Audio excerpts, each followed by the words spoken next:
आगे हो गए हैं। ये भी अब जानकारी निकल के सामने आ रही है। रुझानों में अब तक एनडीए 5 सीटों पर आगे चल रही है और ये ऑथेंटिक डेटा जो सीधे इलेक्शन कमीशन से आ रहा है वही हम बता रहे हैं। राजनगर औरैया में भी बीजेपी आगे है। बीजेपी ही इन सीटों पर अभी पहले आगे बढ़ती नजर आ रही है। बरुराज साहिबगंज सीट पर भी बीजेपी आगे। तो पांचों की पांचों सीटें जो अब तक रुझान सामने आए हैं, इलेक्शन कमीशन जो आंकड़े जारी किए और पहला आंकड़ा आरजेडी के पक्ष में भी 2 सीटों पर यह भी आ गया।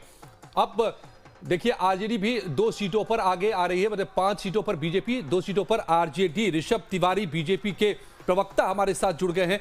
ऋषभ जी, अब पहला रुझान जो इलेक्शन कमीशन की तरफ से आया है वो जो अब सामने आ रहा है उसमें आप ही ने खाता पहले खोला है। ये ऑथेंटिक आंकड़े ही हम लाइव टाइम्स पर दिखा रहे हैं जो इलेक्शन कमीशन जारी कर रहा है, ये काल्पनिक नंबर्स नहीं है। तो पहली बधाई आपको दे ले क्या, या फिर इट्स टू अर्ली? देखिए, वो तो बधाई पे आपके ऊपर डिपेंड करता है। आप अभी भी दे सकते हैं, बाद में भी दे सकते हैं। हम बिल्कुल अस्वस्थ हैं। जो रुझान दिख रहा है रिजल्ट भी वही होगा। और लाइव टाइम्स में हमारी जो राजनीति की लाइफ है वो बढ़ेगी और किसी के विपक्ष की लाइफ बढ़ेगी, ये तय है। और क्योंकि जो लड़ाई हुई थी वो लड़ाई थी सुशासन की और लड़ाई जंगल राज की। जनता ने सुशासन को चुना, विकास को चुना, विनाश करने वाले को पीछे रखा है। और जब चुनाव की राजनीतिक तौर से भी जब आलोचना करते हैं तो मर्यादा भी किसने पूरे चुनाव में गिराई वो भी बिहार की जनता ने देखा। तो हर रूप से, हर स्वरूप से भारतीय जनता पार्टी एनडीए सरकार को वापस से बिहार की जनता ला रही है। एक बात तो ये स्पष्ट है। आप कह रहे हैं कि आपने विकास के मुद्दे को चुना थे, लोगों ने जंगल राज के अगेंस्ट विकास को चुना, लेकिन आपने तो सारे महागठबंधन के नेता कहते हैं कि आपने उनके मुद्दे चुन लिए सारे। एक बात बताइए, उनके मुद्दे क्या थे? उनके मुद्दे ये थे कि भैया जब हम आएंगे तो कट्टा लहराएंगे। भारतीय जनता पार्टी का मुद्दा ये था जब हम आएंगे तो आईटी पार्क बनाएंगे। उनके मुद्दे ये थे जब हम आएंगे तो छल छलावा करेंगे। भारतीय जनता पार्टी का मुद्दा था 10,000 अभी डाले हैं, आगे और रोजगार बढ़ाएंगे और सशक्त करके नारी को दिखाएंगे। तो हम इन मुद्दों पर सर चुनाव लड़े हैं। और सबसे महत्वपूर्ण विषय ये है कि जो जंगल राज सरकार में रहते हुए स्थापित करते थे वो पहले से माहौल बना रहे हैं। इनके नेता क्या बोलते हैं जनाब कि नेपाल बना देंगे, बांग्लादेश बना देंगे, श्रीलंका बना देंगे। इतना कमजोर समझे हैं क्या बिहार और देश को कि कुछ भी बोल दे रहे हैं? रिजल्ट आने दीजिए, बिहार की जनता विपक्ष में बैठने लायक छोड़ेगी नहीं छोड़ेगी, उस पर विचार कर ले। ओके ऋषभ जी, अनुज अत्रे साहब कांग्रेस से हैं, हमारे साथ जुड़ गए हैं। अनुज जी, तो अभी तक जो ऑथेंटिक आंकड़े हैं इलेक्शन कमीशन के 8 सीटों के रुझान आए हैं, 5 पर एनडीए, 3 पर महागठबंधन। कांग्रेस अभी कहीं भी रुझानों में आगे नहीं है, 3 आरजेडी पर के रुझान।